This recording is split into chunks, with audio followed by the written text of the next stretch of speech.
Hello and welcome back to our channel. So today in this video we are going to discuss about how to verify YouTube account without phone number.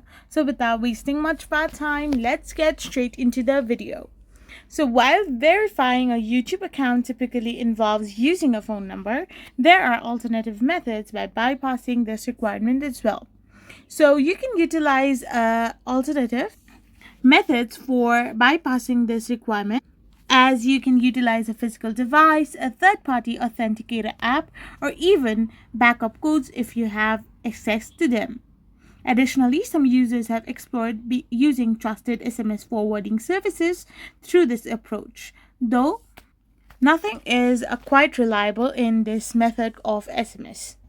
So by using a physical device like a hardware authenticator can be an alternative way to verify your account. You can also use apps like Google Authenticator or Authy can generate one-time code for verifications, providing an alternative to use as a phone number. I hope you found this video helpful, so don't forget to hit that subscribe button and do give us a thumbs up. We will be back again with more informative videos. Thank you for watching.